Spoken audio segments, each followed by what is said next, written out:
a group of women leaders in Los Angeles who come from the fields of government, business, entrepreneurship, and philanthropy to try to help the city tackle some of the largest civic challenges.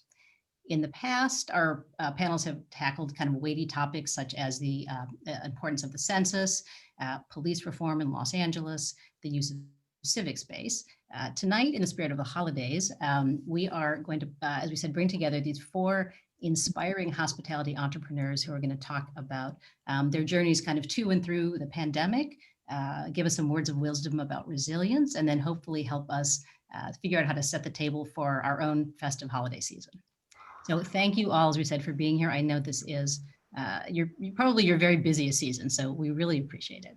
So in the red over here on the left, we have the gorgeous Patti Rockenwagner. So Patti is the co-owner of the Rockenwagner Bakery Group, together with her husband Hans. She is a guru in marketing, branding, and business development for the group. This is a group that works in partnerships with Gelson's, Whole Foods, Pete's, and other organizations to bring their amazing products to the market. Their empire also includes the incredibly popular Rockenwagner Bakery Cafe, and of course, Dear John's. And Patti did all of the concept development and branding for Dear John's, which was named as one of the hottest restaurants in LA by a number of publications, Esquire, Eater LA, the LA Times. None of this will be a surprise to any of you if you've ever tried to get a reservation at Dear John's. It is pretty impossible, and that is because of Patti's genius. Prior to her career at Rockenwagner, she had a really varied and interesting career in entertainment, technology, hospitality, nonprofits, and then in government, where she began her career. So that's Patti. We also have with us Catarah Coleman and Shoneji Robinson from Southern Girl Desserts. Catarah and Shoneji are both from Florida, where I understand they didn't meet until they got to LA. They both discovered that they could not find their favorite Southern desserts. So they found each other, and in 2007, they started a business in their living room. When they finally opened a brick and mortar store, I understand that they sold out within an hour, which is fantastic. This is one of my favorite bits. For those of you who've ever watched Cupcake Wars, I've seen every episode. So they are 3-time Cupcake Wars contestants. They won on the third try, which I love because that is a testament to the power of persistence. So they're Cupcake Wars winners. They also have been featured on, I have to read this because there's so many, HGTV, Access Hollywood, The Dr. Oz Show, E-Network's LA Sugar. They have their own show on Amazon Prime called Southern Savvy, which again, if you just want a dose of fun, highly recommend. Shoneji is an actor in her free time. She's been in a number of stage and film productions. And Catarah is a frequent speaker. I've seen a lot now of Catarah, clips of you speaking on topics ranging from baking and hospitality to entrepreneurship and growing your business. Our 4th panelist, I see Dana Slatkin of the very impressive and gorgeous kitchen, and impressive and gorgeous Dana. So Dana is the founder and owner of the Violet Restaurant, and I think most of you know it. Violet is a sort of a gorgeous, fantastic Cali French bistro in the heart of West LA. There's also a bar and cooking classes. So Dana opened Violet after a long period of working on it in March of 2020. So I'll just say that again. She opened her restaurant in March of 2020. I'm sure she will have a lot of stories about that. Prior to opening Violet, she was a food entrepreneur for many years. So she trained in France with Michelin 3-star chefs, where I am told by Nicole that she was relegated to pulling off frog's legs. She cooked in New York before moving to LA. She was a manager of L'Orangerie. She founded the Beverly Hills Farmers Market. She is a cookbook author. She is a food blogger. She has been featured in Food and Wine magazine, Sea, House and Garden, Town and Country. She has many appearances on, including The Today Show, ABC News, Martha Stewart Radio, and the Maria Shriver Women's Conference. So welcome to all of our panelists. Nicole Muchnick, who's our Civicas board member, for me, she's in the upper right, is going to kick us off with some questions for the panelists.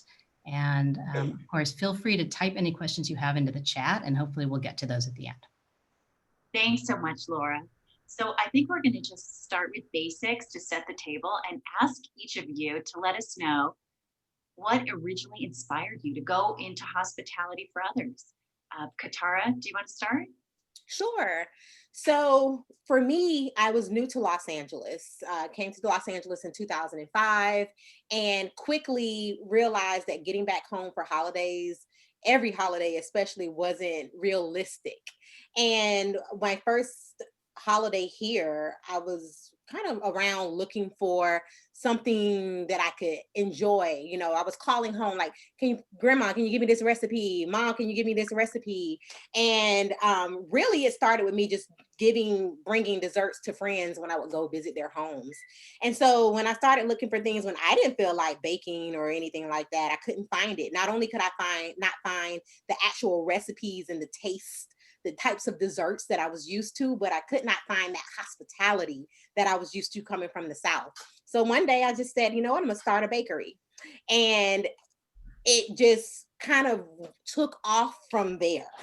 And it was just really came from a need, a want, a desire. And, you know, when you're from the South, every time you go to someone's house, there's a piece of a cake on the table in one of those little cute cake jars or something like that. And you just didn't see that here in Los Angeles. It's a metropolitan place. Everyone, you don't maybe know all your neighbors. And so that was a little new to me, and I wanted to create some comfort at home. So that's how I entered. It's never something I wanted to do or had plans to do. I was a PR person, and you know, I worked in PR and marketing, and that was my community. But it's kind of got thrown into this after just missing and really needing the comfort of home. Amazing, amazing. So Shoneji, since I know you guys are business partners, maybe you want to take it next. What inspired you to go into hospitality for others?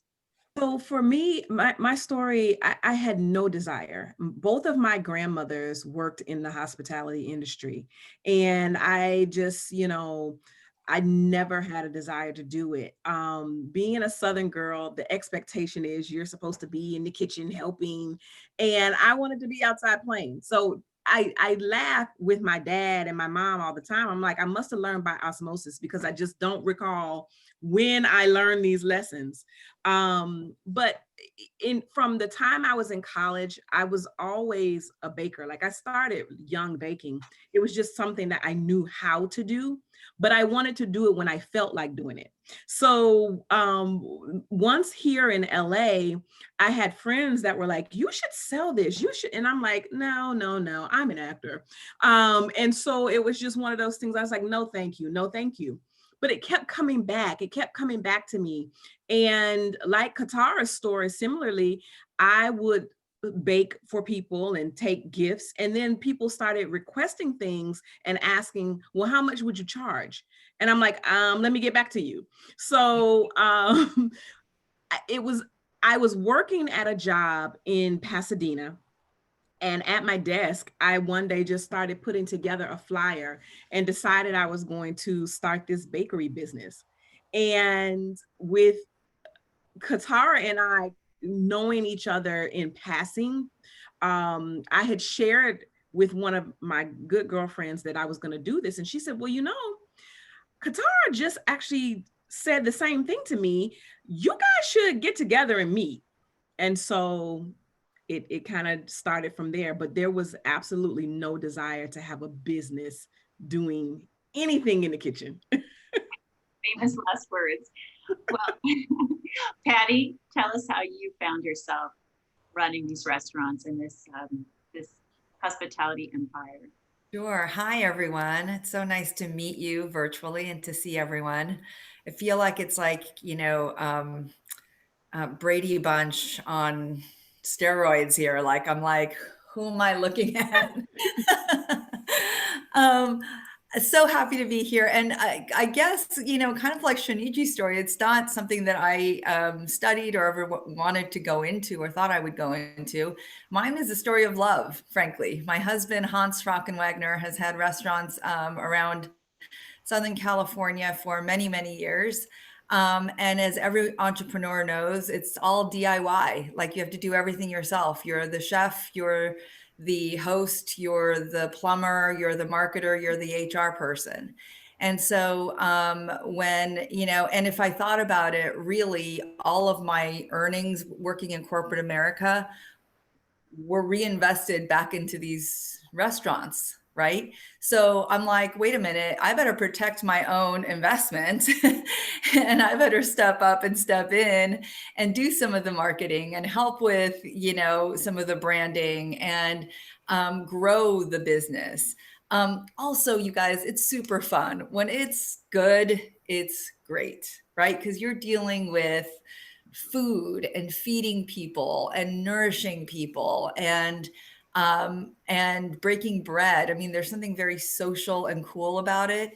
We were just with a couple of other restaurateurs and, you know, we were all talking about like, do you miss being at your restaurants at night? Which used to be kind of like, you know, it was hard to go into a restaurant every single night, night after night, year after year. And they were all like, yeah, we miss it. Like we miss the social aspect. We miss the kind of, you know, the humanness of it. And then certainly this year I ramped up a lot of my activity because I also am a crisis manager for different companies and people. And this is the mother of all crises. The pandemic is as crises as one gets. So I've been very active in trying to get the Restaurants Act passed and other things to inform, you know, the public and our public officials about the true reality of us as entrepreneurs and business, small businesses in Southern California. Fantastic. And we're going to get into more of those media issues in a moment. Dana, tell us, how did you find yourself in the restaurant business, opening your own bistro in Westwood? Hi, everyone. Thank you so much for having me. Thank you for that lovely introduction, Laura and Civicas. I would say for me, it was a need to feed from when I was young. I think I was just born a pleaser. And I just, when I was a student at UC Berkeley, I thought I wanted to become a lawyer. I majored in rhetoric and I was on the law school track. And then my parents got divorced. And I realized I needed to do something to bring people together. So I got a job at a restaurant in Berkeley. And I think I was a busser or something not too glorious. But I fell hard for the idea of creating community through food. And from then on, it just became my dream to have a place where I could nourish people and show them a good time and create some positivity, you know, a home away from home. So it was in my head for a very long time. I've been in the food business in different ways, from having a airline catering business to being involved with the Beverly Hills Farmers Market, as you mentioned, writing a cookbook. Then I married into the hospitality business. So I've been in the business a very long time, but this has always been my dream to have a restaurant. And I finally just jumped into the deep end at the worst time. But we're making it work. Dana, let's follow up on that. Knowing that you were inspired by food all these years, and finally we're at just the moment of opening your 20, 30-year dream of a restaurant, your own restaurant that you had created from the ground up, every concept, every menu, every dish.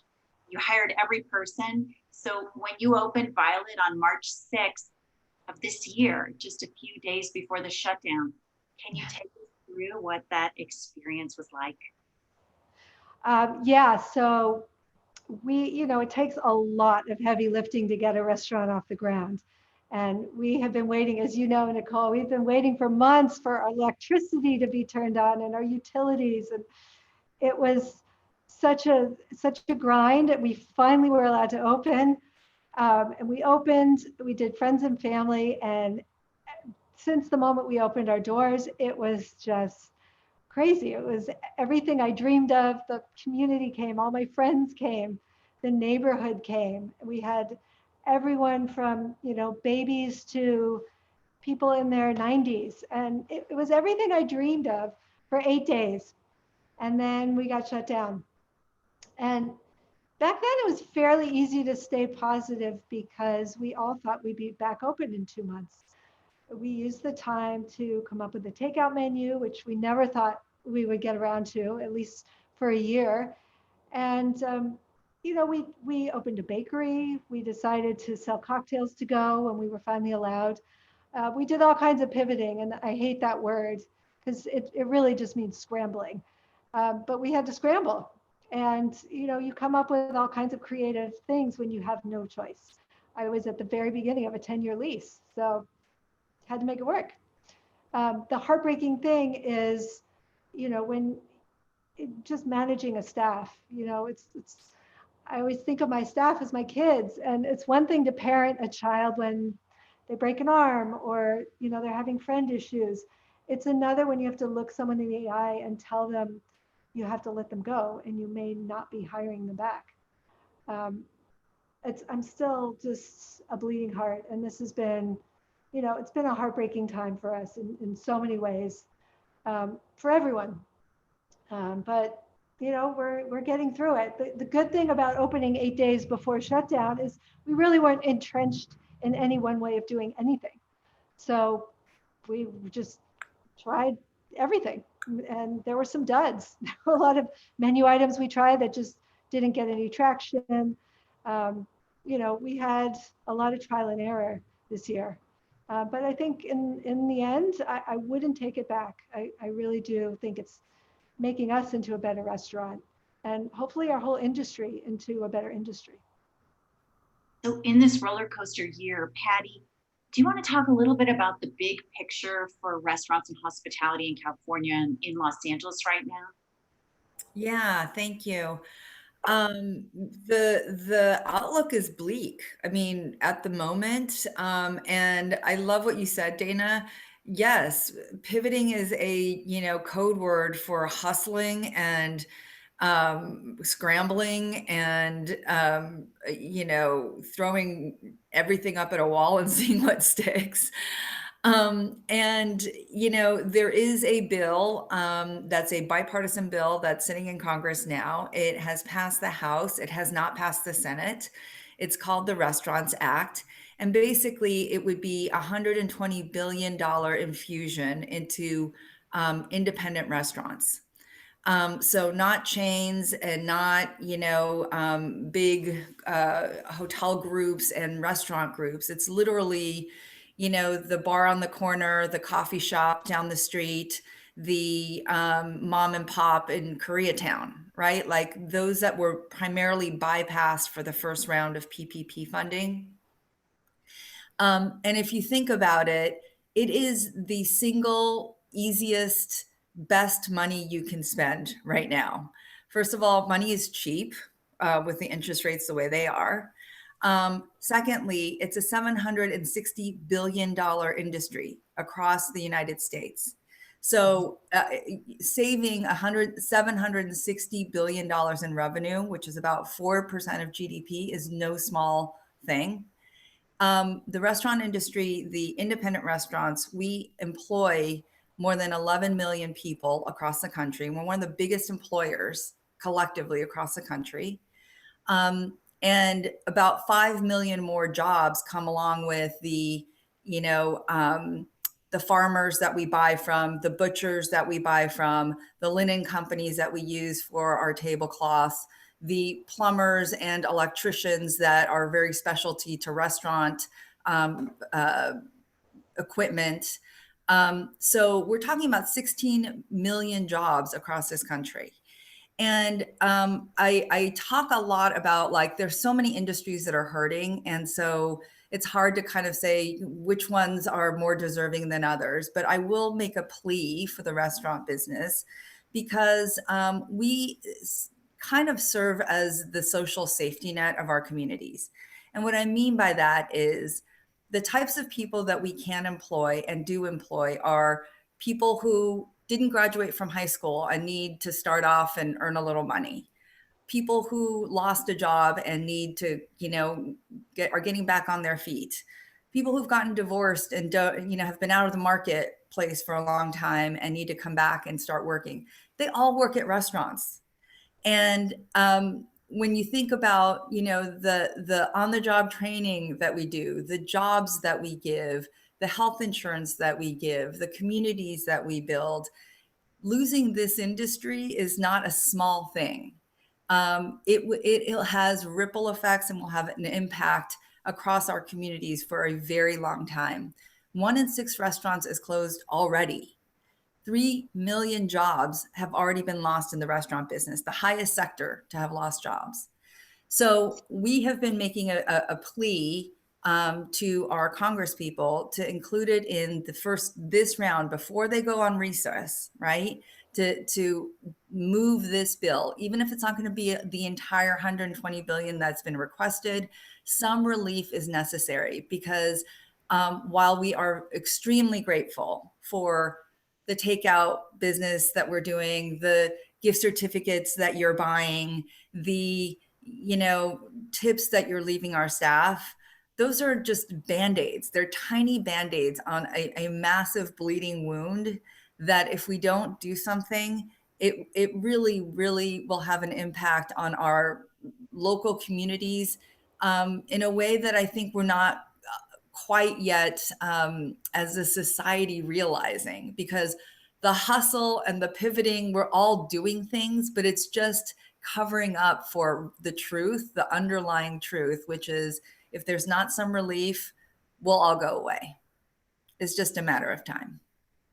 Patti, thank you so much for helping to lay out these large scale challenges that we're facing in our communities right now, and the role of government as a partner in trying to rescue all of these restaurants and jobs.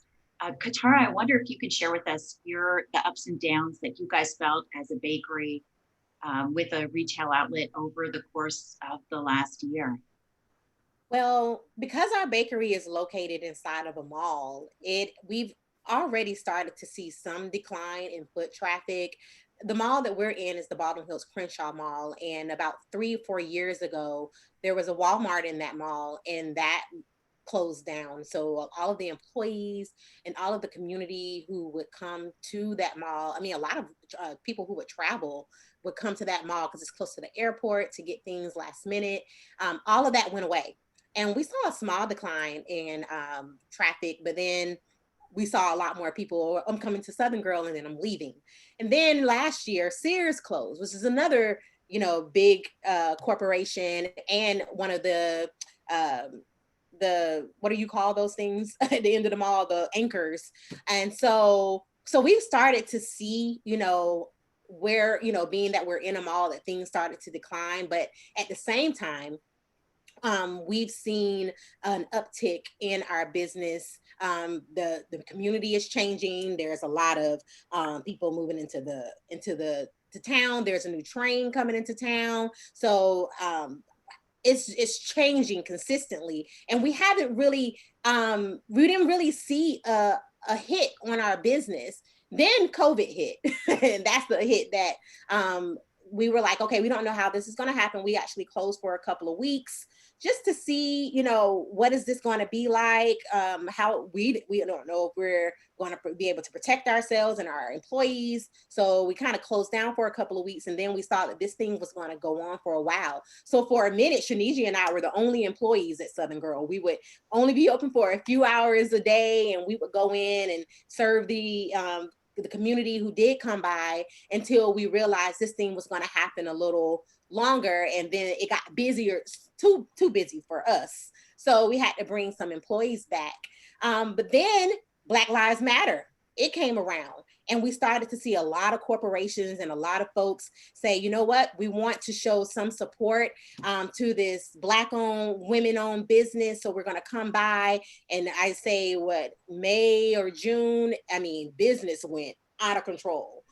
We had just to have someone answering the phones and someone dedicated to all of the apps. And one thing that we've noticed is that we've been getting a lot of corporate support. So from Amazon to Nickelodeon to you name it, Stars, Showtime, all of these folks have been calling on us.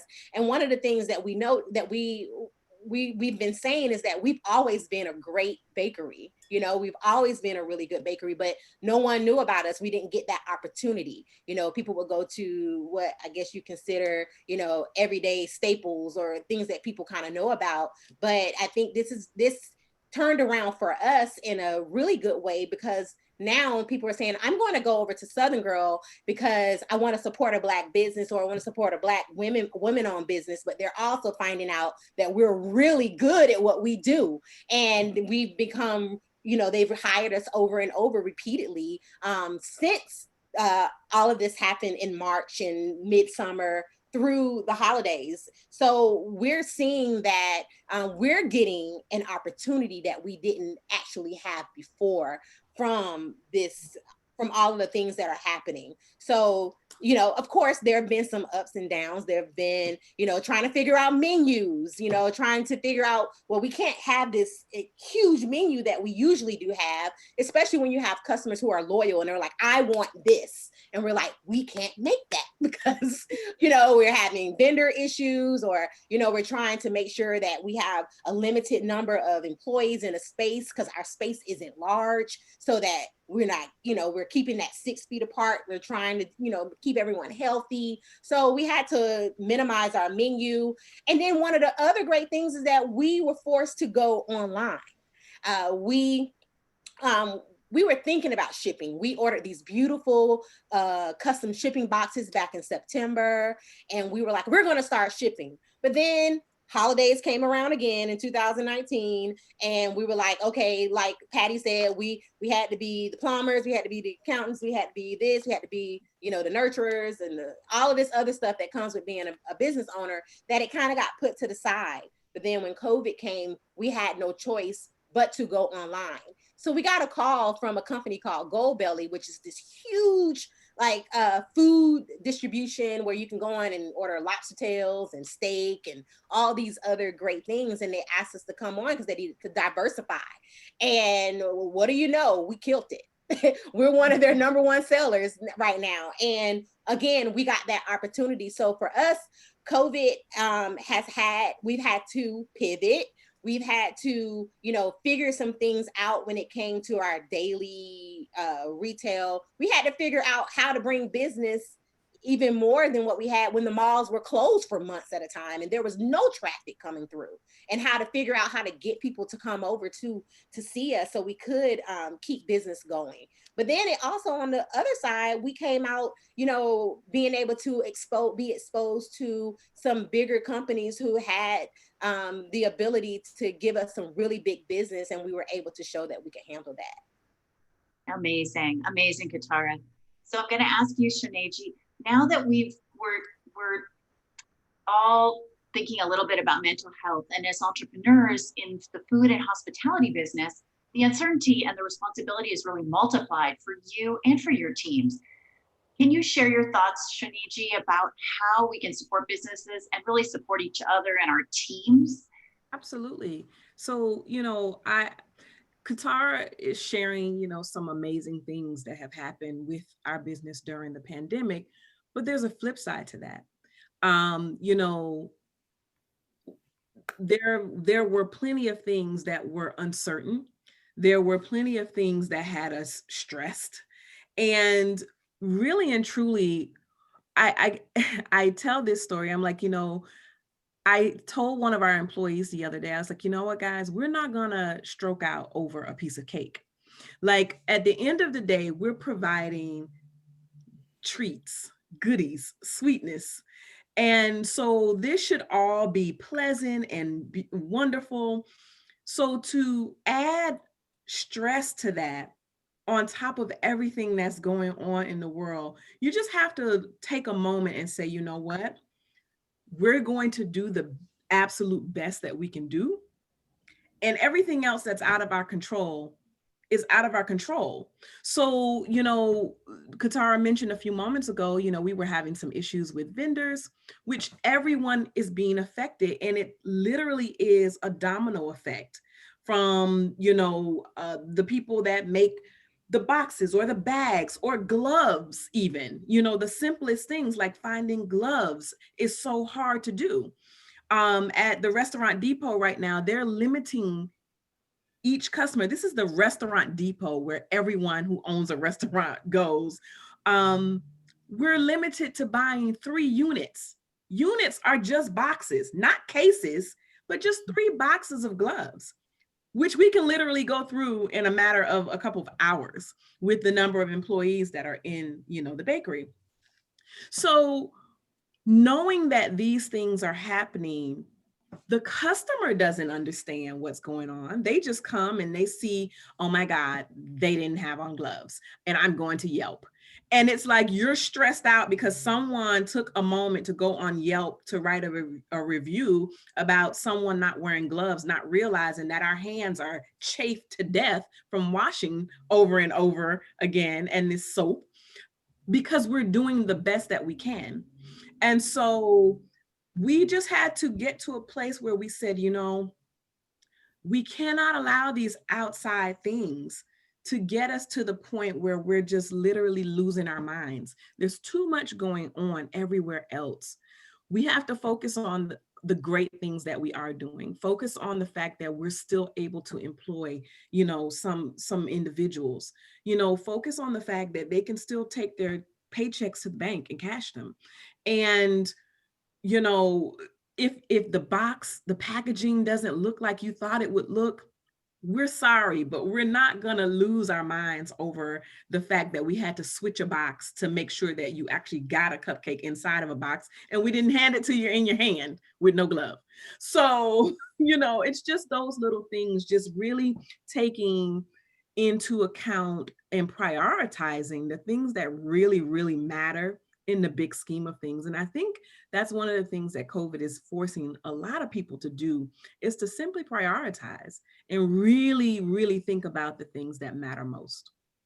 Your joy and grace is infectious.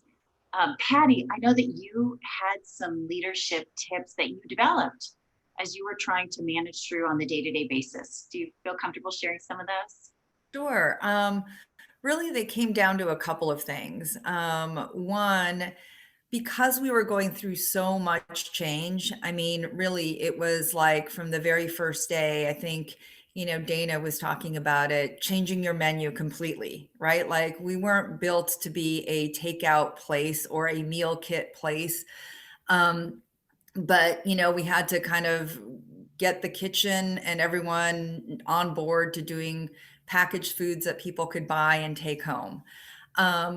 To the front of the house, which, I still feel so badly for. They're wearing shields and masks and gloves all day long. I mean, you know how we wear it and you go to the store for whatever, 20 minutes or an hour, and then you come home and you're like, oh, I can't wait to take it off. I mean, imagine being in that for 8 hours at a time. We did things like, we actually voted to see if we should stay open or not. And part of that was because there's the fine line between knowing if you're not wanting to endanger your own employees, right? So we're trying to keep our business going, but you feel so terrible that your employees are, potentially at risk. Even though you follow every protocol, the more contact you have, the more the risk factor goes up. And, our employees were like, we want to stay open because A, we need to work. And B, we'll make it safe. And they turned into these like amazing, police of the cafe and of the restaurant where, if someone was not wearing a mask, they would politely ask them to wear a mask. If someone was standing too close, they would politely ask them to, take a couple steps back. They put up tape, like they got really ingenious with how to do it. But I think voting really kind of like got the buy-in of everyone, right? It wasn't like us unilaterally deciding you have to work. It was, we are all in this together to try to figure out how to keep you paid, how to keep the business going, and how to continue to serve the community. The second thing is we had a pact where we said, not everyone's allowed to be bummed at once. So we had turns. So if you were on the calendar, if it was your day to be bummed, you could just be bummed. But the next day, when it was not your day to be bummed or depressed or annoyed, you just said, okay, this is not my day. And it kind of worked because it really can get very heavy and very dark. And so having turns, and then also too, it kind of became fun because people were like, you know, let him have it. It's his day. And we're like, okay. Great. Love that. The third was really interesting because I think, you know, we're all so isolated. So, you know, I'm on Instagram a lot and I see what my colleagues are doing, and I take so much inspiration from, you know, competitors and colleagues alike. And there was one woman baker. Her name is Roxana Julie Pat.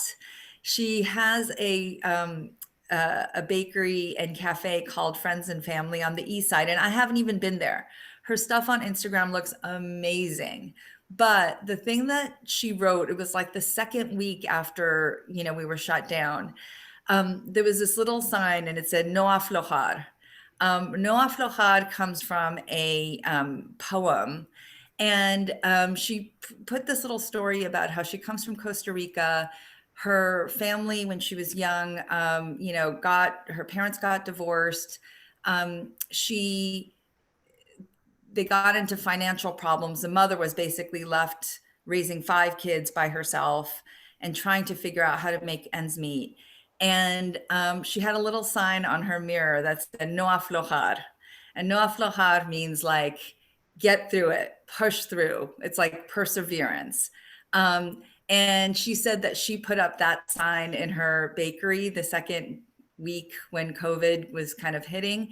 And I did the same. We have so many Latino employees. And I kind of told them the story that I just read off of Instagram. And I put the sign in the kitchen and it through the doors where the employees walk through. And it's just kind of a little bit of a reminder, right? Like we'll just keep pushing through, because I really do believe that, you know, things aren't going to be perfect. Like Shoneji said, we have to make a whole bunch of changes to make this happen. But if we get to, like, if we just keep standing and keep going and keep persevering, that at the end of this, we'll be okay. Thank you. Dana, I wonder now if we can think for a moment about celebrating the holidays in this super unusual year where we're not probably going to be doing any of the things that we normally do as a family or with our friends. And I'm curious to know how each of you are celebrating the holidays this year with these traditions kind of flying out the door without parties and extended family. Do you find yourself kind of going classic old school, or are you seizing the opportunity to do something totally reinvented and different? Dana, what are you thinking for the holidays? Well, I like what all of you have said so far. We kind of took a vote and decided as a team to close between Christmas and New Year's because we thought everyone did need a mental break. And so for the first time in many, many years, I'm going to have my nights free. So I'm going to be using the nights to enjoy my family, enjoy their company. Cooking for me is my comfort zone. It's always grounding. And I named my restaurant Violet because violets are resilient. Violets are the flowers that get trounced on and snowed on, and yet they're still blooming when it's cold and dark out. And so all of those things that you need as a person to keep blooming, do them. Do all those things that bring you joy. For me, it's being in my kitchen where I am right now, teaching, cooking. Just what I love about cooking is it makes you take things step by step. And I tell my staff, that's how we're all going to get through this year, step by step, just baby steps. That's all we can do. We don't know where we're going, but we know we're going to get to the other side. And so I try to remind my kids that too. And, you know, when you're taking baby steps, it might involve something super simple like cooking together or playing a game together. I know we're going to be having some pretty fierce Stratego tournaments and maybe a little blockus. Maybe we'll clean out the garage. I think that the blessing, one of the silver linings of this year is that we've all learned to slow down and appreciate the small things, the little pleasures. And so that's what I'm going to try to be doing, is getting the joy out of the simple things. Catarah, I wonder if you're going to be celebrating the holidays the same way you normally do, or will it be a little bit different this year? Absolutely not. You know, we came to the conclusion, my husband and I, so every year since we've been married, we've switch back and forth to his family and my family for the holidays, specifically for Christmas. And this year we're here in Los Angeles. This will be my first Christmas on the West Coast in my 15 years in LA.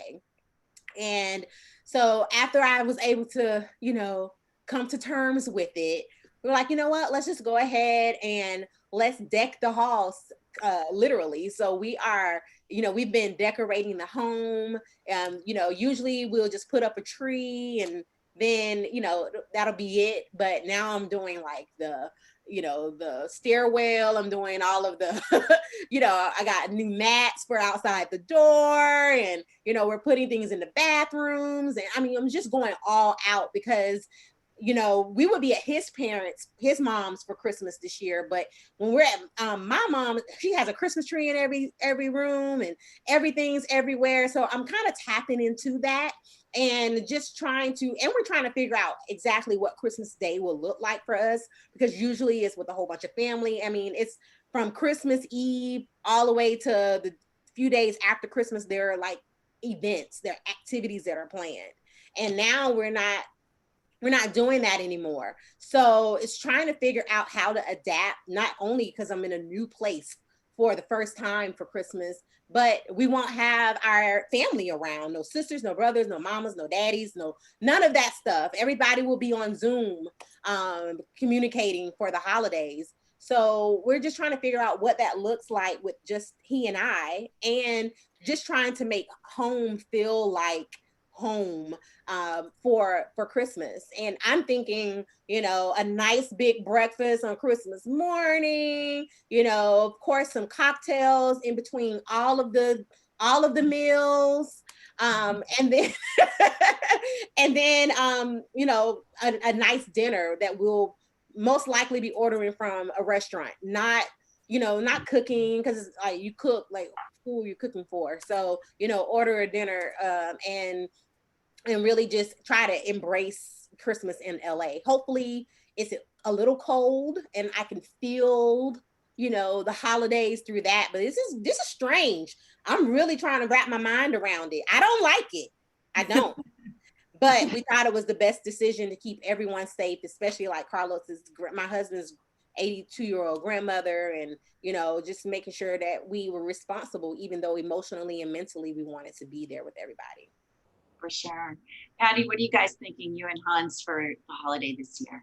Yeah, I mean, you'll see my tree behind. This isn't a fake background. This is actually our tree. My husband came rolling up with it the day after Thanksgiving, and I started laughing and also started bursting out in tears because we too are normally not here over Christmas. So we had this tree and had no ornaments.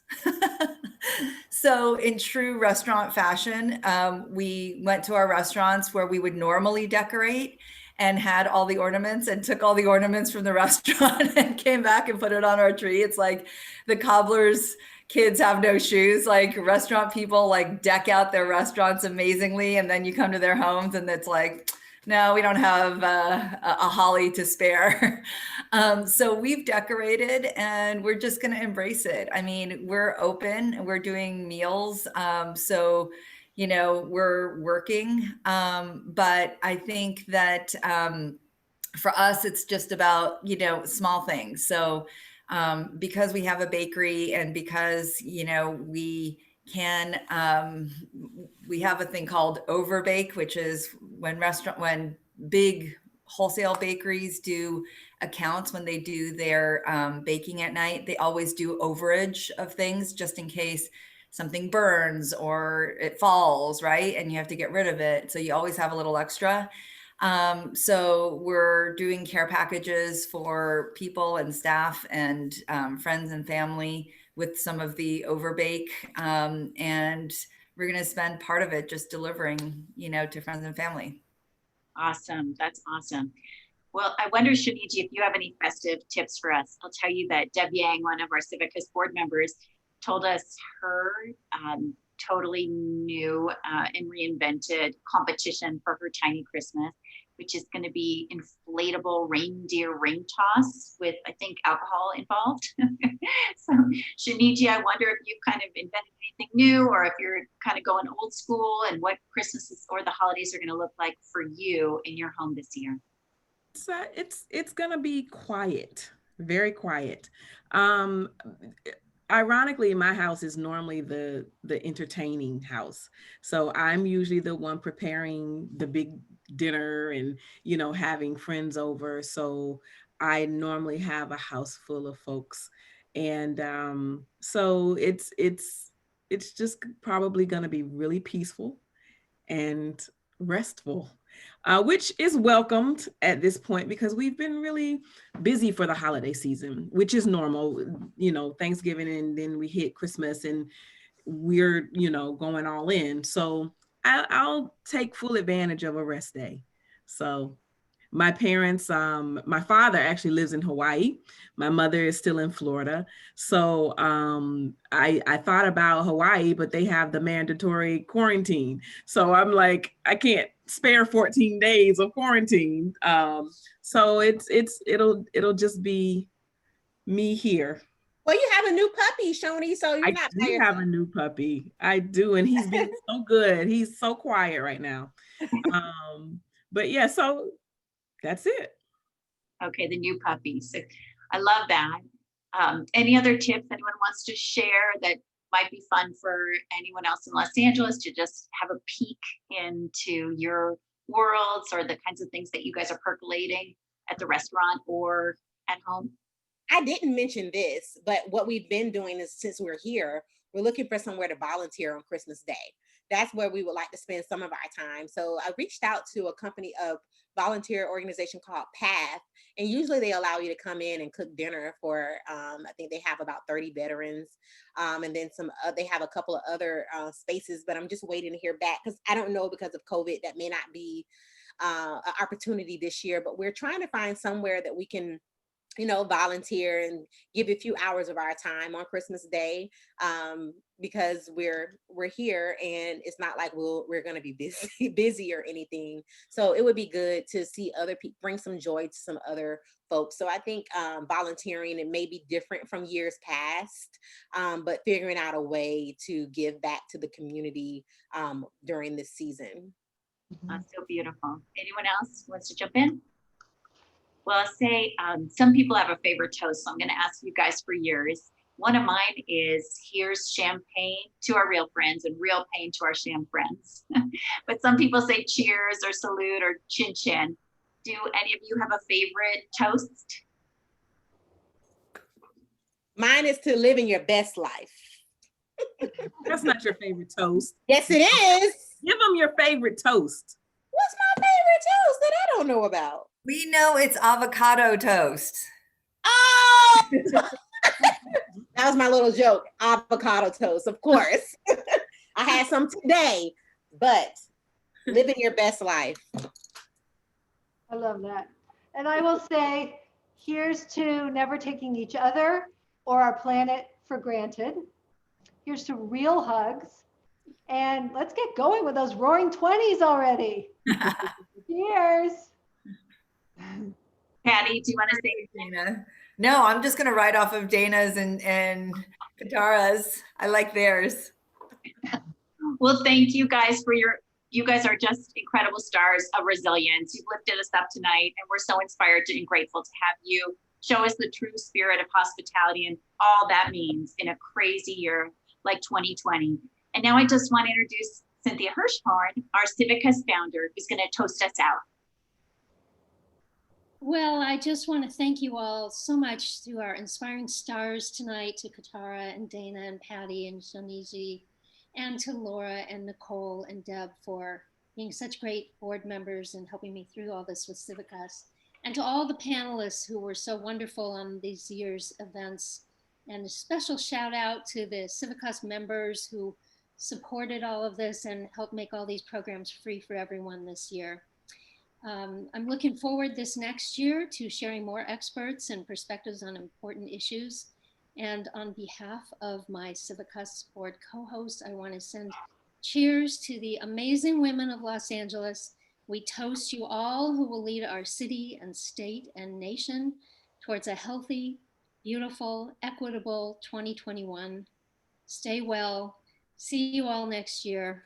And I love you all. Yay. Cheers. Thank you. Good night, everyone. Thank you. Good night. Thank you all. Amazing. Thank you so much. Bye. Nicole or Catarah, Yes. I just put in the group chat a place for donating and doing service for Christmas lunches. Oh, thank you, Joanna. You're so awesome. Thank you so much. I'm going to go ahead and download that right now. Yeah. And we will be following up with a follow-up email with links to all of this, to where to support the Restaurant Act, to the Mayor's Fund that is supporting restaurants and restaurant workers, to the restaurants that we featured, and any other tips that anybody wants to share, please send, and we will include that in the email to everybody as well. Right. And as a special thing, if anybody does want to support Civicas too, we want to share the e-recipe book of the Southern Girls and help support them in that way too. So. Yes, and someone typed in, we didn't have time to get to questions because we had so much to talk about, but someone did ask, how they could support all of your businesses. So feel free to share any ideas with us, and then we'll pass those on to the members and everyone who attended. And thank you, Rami. Thank you, guys. Beautiful night. Thanks, guys. Take care.